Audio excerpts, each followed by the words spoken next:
What would you say if you found out that the taxes you pay aren't building schools, fixing roads, or improving hospitals? Instead, they're funding America's biggest economic rival, while the U.S. economy teeters on the brink of collapse. And that's just the beginning. Richard Wolff sheds light on a critical aspect of this economic unraveling: the hidden game of debt. The United States national debt has now surpassed $33 trillion, a staggering figure driven by fiscal policies that disproportionately favor the wealthy. Corporations and high-income individuals often find ways to avoid paying their fair share of taxes, leaving the government with insufficient revenue to fund essential public services. To bridge this gap, the government turns to borrowing, ironically, often from the same wealthy entities that evade taxes. These creditors then profit from the interest on the loans they provide, creating a cycle where public resources are drained to enrich private lenders. This vicious cycle deepens economic inequality, as public funds that could improve the lives of the majority are funneled to benefit a financial elite. Wolff warns that this system is unsustainable. If the general population grows unwilling to bear the weight of this public debt, significant upheaval could follow. The intertwined economic relationship between the United States and China highlights the broader implications of this issue. Despite claims of economic decoupling between the two superpowers, Wolff argues that this notion is more myth than reality. The US and Chinese economies are deeply connected, and any meaningful separation would likely have disastrous consequences for both nations. Furthermore, China has been steadily reducing its holdings of US Treasury bonds, signaling a growing mistrust in the stability of the American economy. This shift could indicate a strategic rebalancing, as China seeks to diversify its international reserves and reduce its dependence on US debt. Ultimately, Wolff critiques the American capitalist system for fostering this unsustainable reliance on debt. By prioritizing the interests of a wealthy minority over the needs of the majority, this system risks pushing the U.S. economy toward deeper crises. Without significant reforms, particularly as foreign creditors like China continue re-evaluating their positions, the U.S. faces an uncertain financial future. But debt is only one part of the story. Another crucial factor shaping America's precarious position on the global stage is its approach to economic sanctions. Richard Wolff argues that the sanctions imposed by the United States on countries like Russia have proven counterproductive. Rather than isolating Russia, these measures have inadvertently bolstered alternative alliances, most notably the BRICS bloc, comprised of Brazil, Russia, India, China, and South Africa. Instead of weakening its targets, these sanctions have accelerated the United States' own global isolation. Wolff highlights how Russia has circumvented Western sanctions by strengthening its trade relationships with key BRICS partners like China and India, particularly in oil and gas. This strategy has not only sustained Russia's economic resilience but also deepened integration among emerging economies, creating a direct challenge to Western hegemony. These partnerships illustrate that alliances beyond the West are not only viable but can thrive, even under sanctions. The BRICS bloc, representing nearly half of the world's population, has already surpassed the G7 in economic terms, signaling a profound shift in global power dynamics. Wolff points to this as evidence of the relative decline of Western dominance and the rise of a multipolar world order. The growing influence of BRICS underscores the diminishing guarantees of Western leadership. Moreover, the United States' reliance on protectionist policies and frequent use of sanctions has prompted many nations to seek alternatives to the dollar-dominated financial system. This trend, marked by the increased use of local currencies in international trade, poses a direct threat to the dollar's long-term role as the world's reserve currency. As more nations reduce their reliance on the dollar, the fragmentation of the global financial system further undermines America's ability to project economic power. Ultimately, Wolff warns that the United States' failure to adapt to this emerging multipolar reality, and its insistence on confrontation over cooperation, could accelerate its decline as a dominant global force. Instead, he advocates for an approach that embraces global shifts and prioritizes international cooperation over unilateralism. Without such a shift, Wolff suggests, America risks deeper isolation in an increasingly interconnected world. But the challenges America faces on the global stage are mirrored by its internal struggles. Richard Wolff often emphasizes that achieving political independence is only the first step for any nation. Without control over its economy, a country remains vulnerable to both foreign and domestic forces that perpetuate inequality and systemic limitations. This is particularly true for the United States, which, despite being perceived as a strong democracy, suffers from a concentration of economic power in the hands of a small corporate elite. This elite wields significant influence over policy, shaping public spending priorities and diverting resources that could otherwise benefit the majority of the population. For developing nations, the problem is even more acute. Many countries that achieved political independence in the 20th century remain economically dependent, often constrained by institutions like the International Monetary Fund, IMF, and the World Bank. According to Wolff, these organizations impose strict loan conditions, including austerity measures and privatizations, which frequently harm the general population instead of fostering sustainable growth.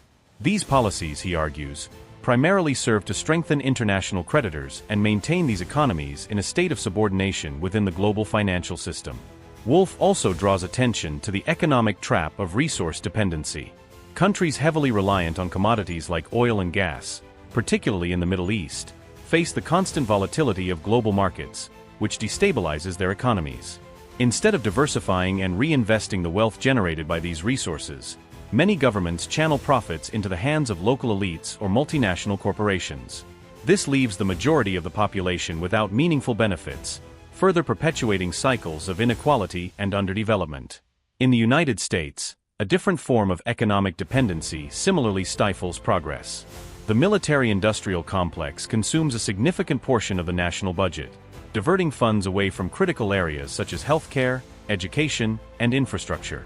Wolff critiques this imbalance, asserting that it reflects the priorities of corporations and industries that profit from defense contracts rather than addressing the real needs of American citizens.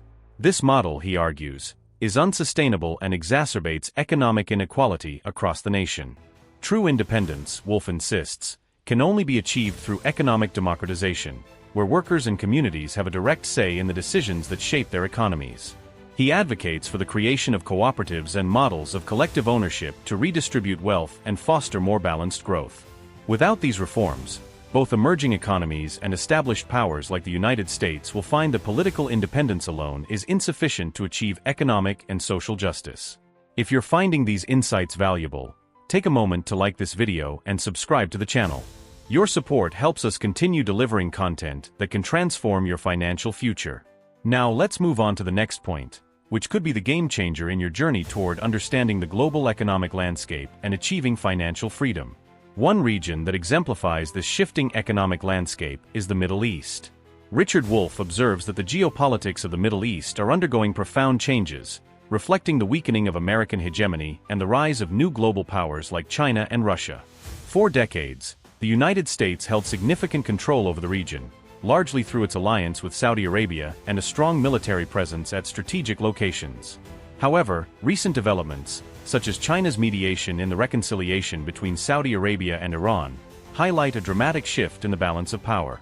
This intervention signifies a Middle East that is less dependent on the US and more open to alternative partnerships.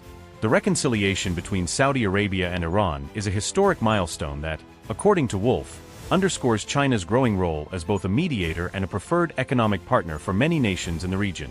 While the United States continues to rely on sanctions and military strategies, China is pursuing economic agreements and investments through its ambitious Belt and Road Initiative. This approach has positioned the Middle East as a fertile ground for Beijing, which is forging partnerships in key sectors such as infrastructure, energy, and technology with countries like Iraq, Saudi Arabia, and Iran. Wolff frequently critiques the U.S. reliance on unilateral alliances, particularly its close relationship with Israel, which now finds itself increasingly isolated in the region. While neighboring countries strengthen their ties with China and Russia, Israel remains heavily dependent on American support.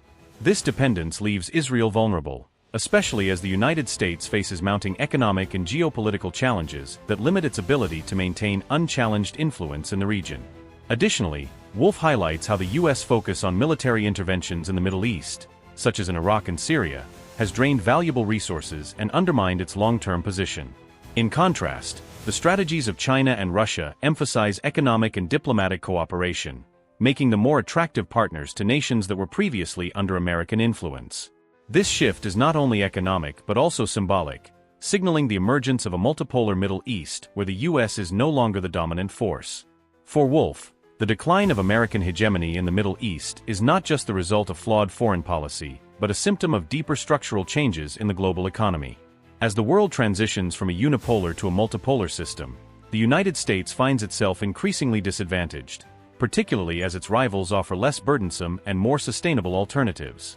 Wolff argues that this global dynamic is inevitable and represents a critical phase in the decline of hegemonic powers.